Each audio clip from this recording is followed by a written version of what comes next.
We're going to live here as a family, so outsiders need to leave.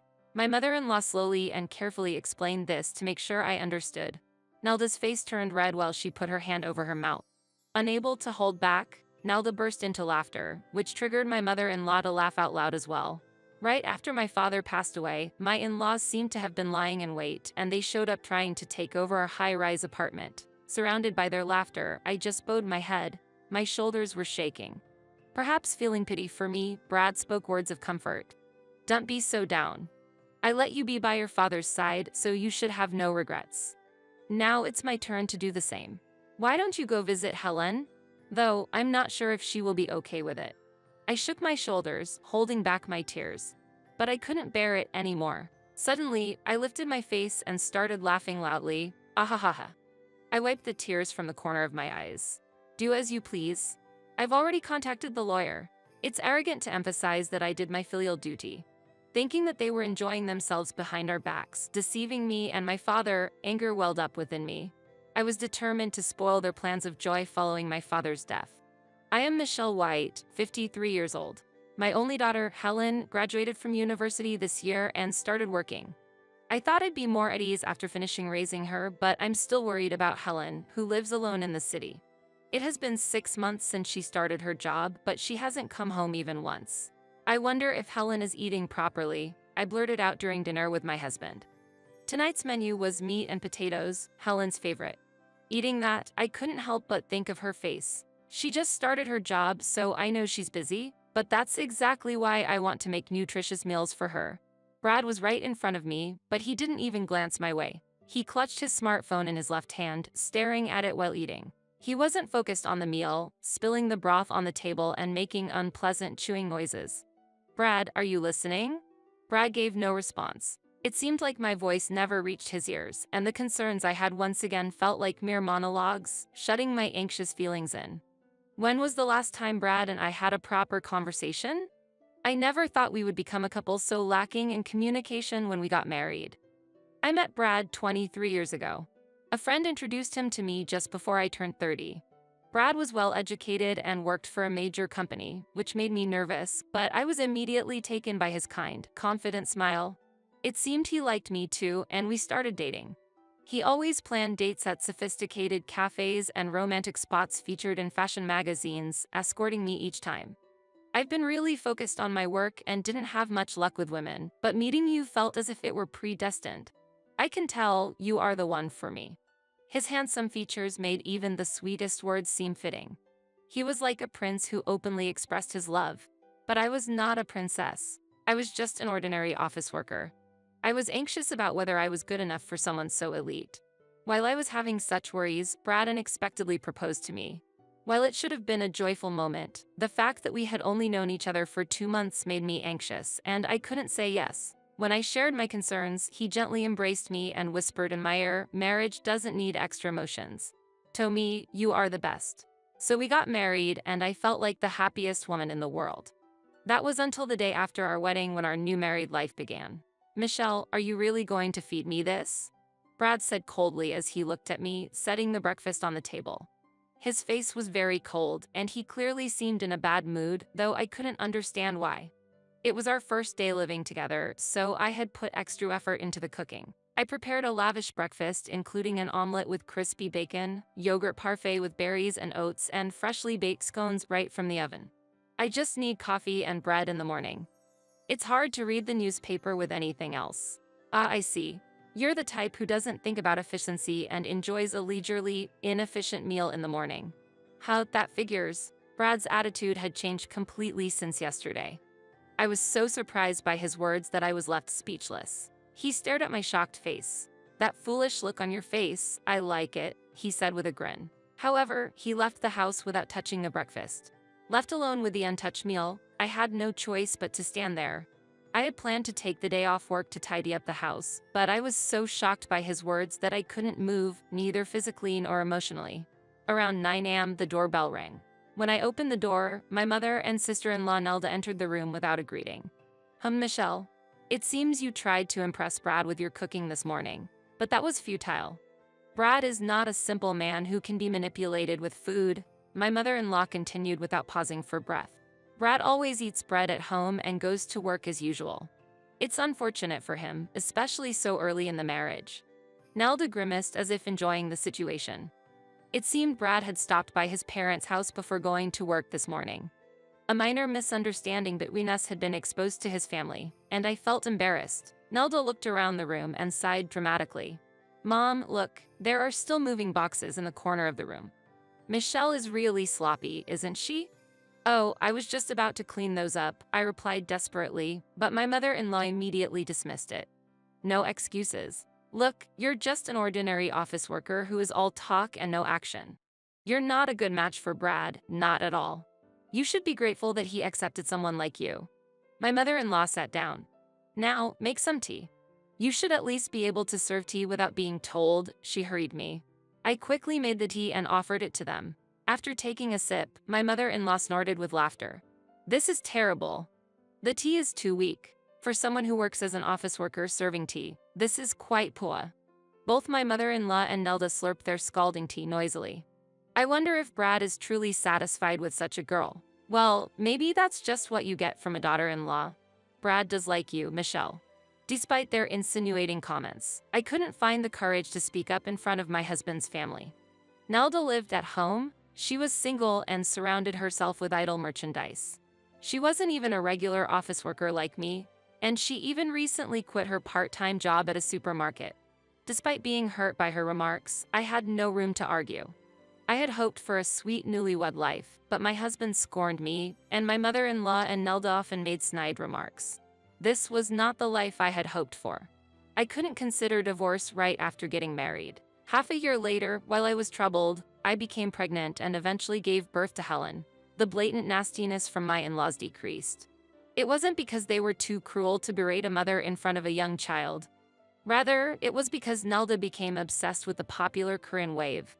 My mother-in-law also became busy with watching TV dramas from morning to night and going on pilgrimages to drama sites together. As a result, they showed less interest in me and my daughter. It's sad that Helen didn't feel her grandmother's love, but maintaining a proper distance had somehow kept our household calm. Brad seemed satisfied as long as I fully understood and supported his pace of life. Time flew by, and before I knew it, we'd been married for 23 years. While it can't be said that I am extremely happy, we have been living a stable and troubled life. I thought time would just quietly continue to pass. However, Brad surprisingly suggested something new. How about we live together now? I was so surprised that I dropped my spoon. Brad's voice, which I hadn't heard in a while, seemed almost like a hallucination. What? I gasped, feeling the blood drain from my face. I thought he meant living with my mother-in-law, but I was mistaken. Isn't your father going to rebuild his house? I thought, why not live together then? I had mentioned my father's house situation to Brad a few days ago but didn't get any reaction at that time. However, it seemed he had been listening after all. It's ridiculous that he wants to rebuild his house in his 80s, even if the house is aging. Well, that's probably just an excuse. He surely wants to bring you closer by building a new house. Your mother passed away a few years ago and your father is getting old. Living alone must be tough. While confused by the unexpected suggestion, I desperately tried to understand. But you know, I'd prefer to live in an apartment, not a detached house. It's us who are going to be living there long-term, not your father, so I hope this bit of selfishness can be excused in exchange for living together. Without mocking my stunned silence, Brad continued in a gentle tone. Also, I'm worried about you, Michelle. You worry too much about Helen.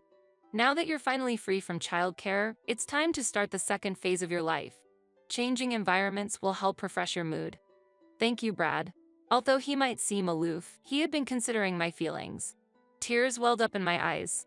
I immediately talked to my father about moving in together, and he was very happy and couldn't thank Brad enough. Once the decision was made, Brad acted quickly, as if he had been eyeing it from the start, and contracted a new high-rise apartment. Even though Brad works at a major company, going for a high-rise apartment was surprising. I only receive a monthly allowance for living expenses and am not familiar with our savings, but when I checked the market price of the apartment, my head started to spin. Now that Helen is independent, I don't feel like living in a family-type apartment anymore. I want to start the second phase of my life. Since it's going to be our last home, I think it's okay to indulge a little. It seemed my father had already agreed and plans had been moving forward without my knowledge. Although I felt a bit anxious, living in the high-rise apartment was actually very comfortable. This beautiful new home was supposed to be the start of a fulfilling second phase of my life. However, my relationship with Brad gradually deteriorated. There was some conversation until the purchase of the new home, but afterwards, the previous silence returned. Additionally, his overtime and business trips increased, and he barely came home. May Brad can't relax at home because my father is there? My father looked sad and seemed to have lost his energy, confining himself to the small space. Dad, do you no longer go to your ballroom dancing classes or do karaoke? It seems you haven't gone since we moved. I've decided to quit. Why? Well, it's fine. I get to spend time with you. That's enough for me. My father lost his hobbies and he seemed to have aged rapidly. Even when I encouraged him to go out, he oddly only went for walks late at night. Then, just a year after we started living together, my father was rushed to the hospital due to an illness. While preparing for his hospitalization, I found a passbook hidden among his clothes when I opened his drawer.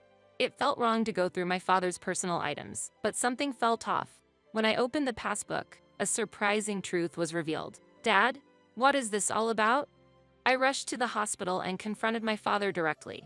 However, he just smiled. Spending time with Michelle was the greatest happiness for me. I'm grateful to Brad for that. But actually, there's something about him. My father's words shocked me, and I couldn't hide my disturbance. Quietly, my father took my hand in his. And a few days later, my father passed away quietly. When I contacted Brad, he responded with a bright tone. Oh, that was quicker than I thought. Afterwards, a disaster that seemed to cut through my grief struck. As I was looking for a photo for the memorial service at home, the front door opened. I thought it was Brad returning, but I heard several footsteps. Can we put these boxes here? The newcomers were movers, carrying cardboard boxes. Behind them appeared my mother-in-law. Oh, Michelle, you're here too? Nelda and Brad were with her. As box after box was brought in, I asked in astonishment, what are these boxes for? Can't you see? A tea-serving office lady seems to lack insight. Nelda and I are moving in. My mother-in-law answered nonchalantly. She and Nelda exchanged glances and laughed together. Nelda added pointedly, we express our condolences. Yes, our condolences. Now, could you please leave? As I stood bewildered, Brad, who had been silent, suddenly laughed. Michelle doesn't get it, explain it to her in simpler terms. Then, my mother-in-law began to explain slowly. We're going to live here as a family, so outsiders need to leave. She slowly and carefully explained this to make sure I understood. Nelda's face turned red while she put her hand over her mouth. Unable to hold back, Nelda burst into laughter, which triggered my mother-in-law to laugh out loud as well. Now that the troublesome old man is gone, this house belongs to us. Their laughter echoed through the home that had once promised a new chapter in my life, now turning into a scene of betrayal and loss. Surrounded by the laughter of my mother-in-law and her company, I bowed my head as my shoulders were shaking. Perhaps feeling pity for me, Brad offered some words of comfort. Don't be so down. I let you be by your father's side, so you should have no regrets. Now it's my turn to do the same. Why don't you go visit Helen? Though, I'm not sure if she will be okay with it. I was shaking, holding back tears, but I couldn't bear it anymore. Suddenly, I lifted my face and started laughing loudly. Ahahaha. I wiped the tears from the corners of my eyes. Please do as you like. I've already contacted a lawyer. Brad and the others twisted their faces in surprise. Has she gone mad? How creepy. Ignoring their reactions, I left the house. Their presumption of doing me a favor by allowing me to fulfill my filial duties was offensive. Thinking that they had been enjoying themselves behind our backs, deceiving both me and my father, anger welled up within me. I was determined to spoil their plans of joy following my father's death. For the time being, I put them aside and made sure my father's funeral went smoothly without any disturbances. Of course, none of Brad's family attended. After successfully sending off my father, my revenge began. I did not return home but stayed in a business hotel. Then, on the following Sunday, I went back to the high-rise apartment, my resolve firm. Using the keys I had, I unlocked the entrance and led many relatives into the apartment. Nelda, dressed in casual home clothes, let out a shriek of surprise. Yikes, was her ugly cry. Brad and my mother-in-law frowned in astonishment. The relatives I brought with me quickly began packing items from the room into boxes. I'm here to organize some belongings, I announced as I entered.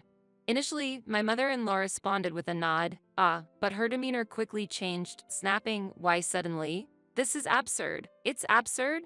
But you and Nelda moved in here suddenly without a word to me, didn't you?" I retorted. While my mother-in-law and Nelda were both angered and shaken, Brad quickly caught on.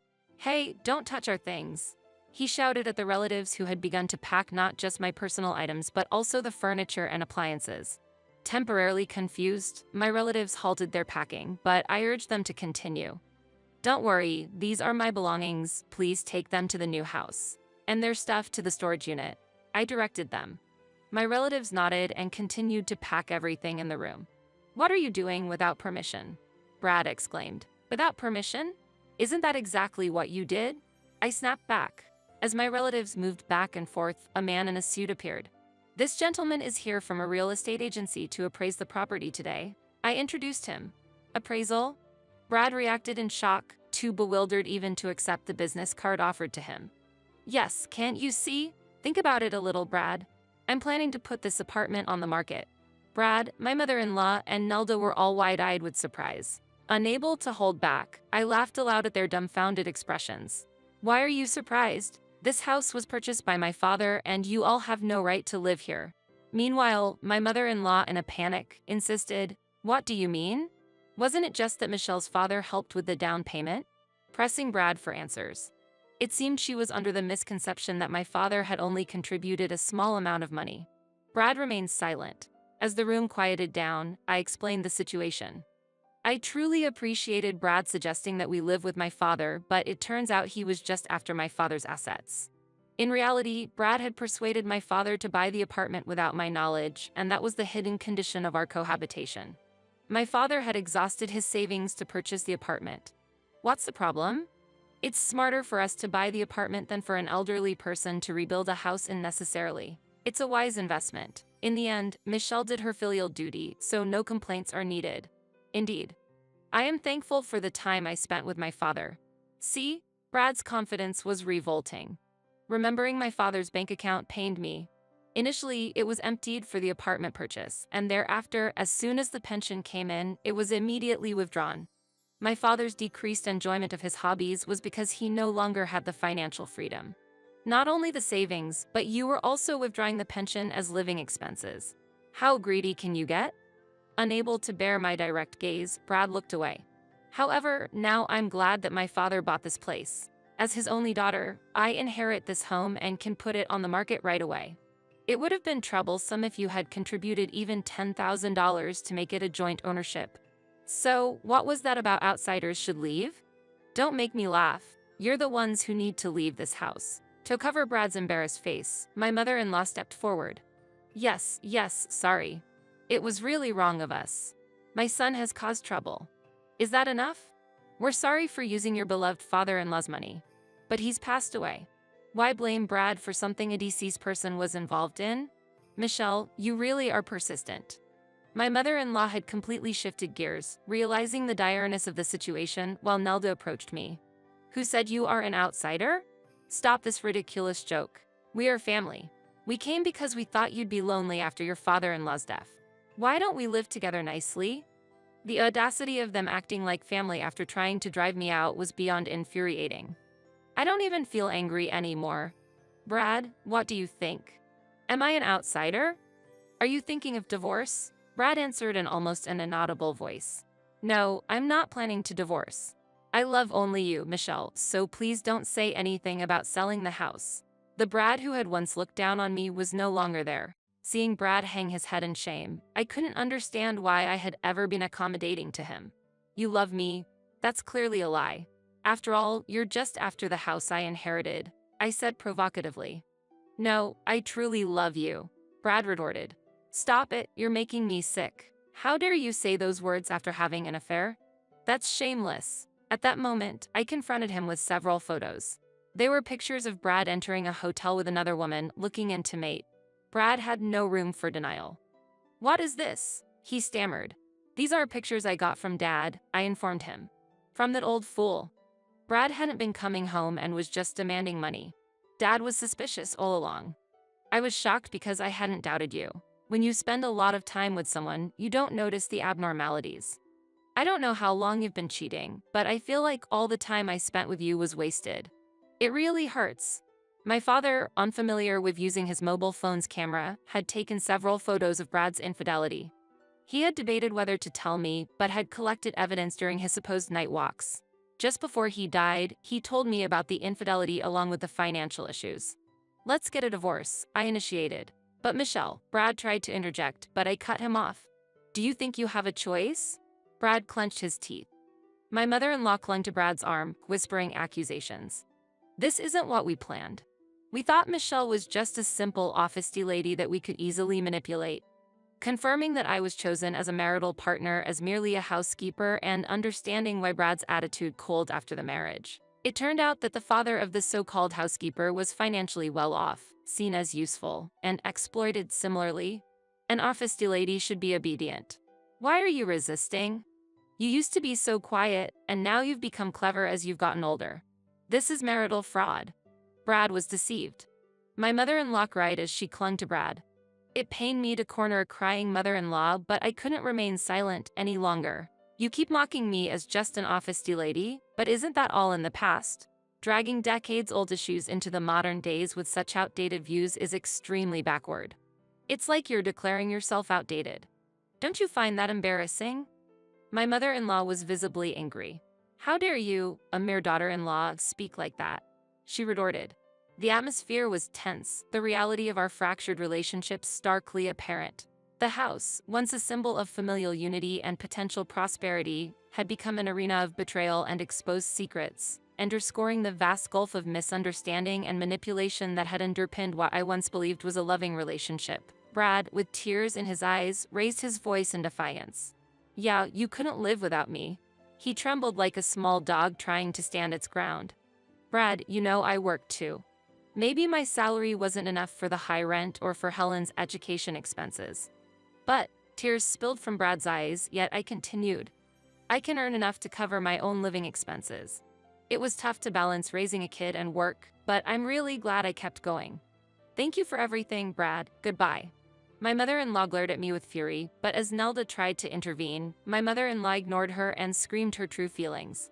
A daughter-in-law doesn't need judgment or money. Being stupid is enough. Her voice echoed in the now empty room, stripped of furniture. Nelda collapsed to the floor. Brad looked up to the heavens. The subsequent disputes were intense, but eventually, the house was sold and the divorce from Brad was finalized. When I filed for division of assets due to his infidelity, Brad quietly agreed. Help me, I almost have no savings.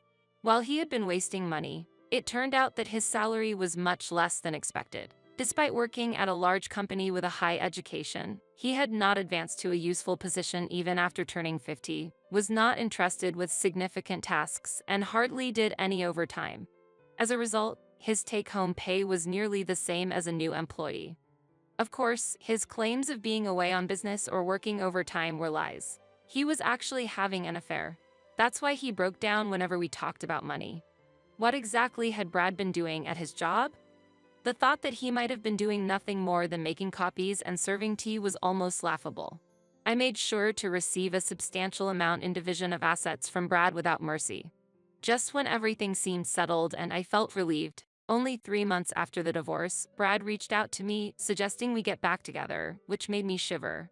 Michelle, won't you start over with me from the beginning? Previously, Brad had been proud of his job, but after our divorce, he moved into a cheap 2-room apartment with his mother and Nelda. The reality of his situation and his attempt at reconciliation felt both pitiful and infuriating. My journey had brought me too far to consider turning back to a man who had revealed himself so thoroughly. Brad's unexpectedly low salary shocked his mother, who had been counting on his high income. After several loud arguments in their thin-walled apartment, Brad left his mother and Nelda behind. Feeling mismatched with his company's expectations, he resigned from his job, despite deciding to start a new life with his affair partner. Once his financial instability became apparent, he was abandoned and eventually returned to me. Seeing Brad completely misunderstand his own situation was disheartening. When I demanded property division from his affair partner, she was furious, accusing Brad of being with her for money, yet there was never any future in their relationship. I cannot possibly get back together with you. I firmly refused him. Brad left, deeply hurt, but the problems didn't stop there. We have no money. Please, can you help us? Or at least lend us some? Brad's mother and Nelda pleaded with me. It seemed Brad had returned to his mother's side. Despite claiming to be an elite, he spent his nights living lavishly in the city, quickly accumulating debt which he seemed to ignore. With no choice left, his mother and Nelda began working part-time jobs, though it seemed to have little effect. I don't have money to lend to others, I told them. In a normal family, I might have considered helping them in times of trouble, but they had unmistakably treated me as an outsider. I had spent too long playing the role of the good daughter-in-law. Since the divorce, I've relished a life without obligations to anyone. Moreover, my small apartment, where I now live alone, isn't lonely because Helen frequently visits. It's a stark contrast to a home with a grandiose father and a somber mother. Mom, you've really changed, Helen noted. Yes, perhaps Grandpa protected me in his way, giving me the courage to change, I said as I handed her freshly made meat and potatoes, her eyes lighting up with joy. I'm so happy. I love your meat and potatoes. Helen savored a bite, her eyes narrowing in contentment. This new chapter of my life, free from the shadows of manipulation and deceit, filled me with a profound sense of peace and autonomy. The sense of happiness that comes from being cherished by someone fills my heart, even giving me a sense of purpose in life. I am inspired to continue transforming myself, hoping to become strong enough to protect my daughter. Don't worry, the taste of the meat and potatoes hasn't changed, I assured her. Helen tilted her head, puzzled, but seemed relieved. I hope for these peaceful moments to last forever, a sanctuary of love and tranquility where we can both thrive, free from the tumult of the past.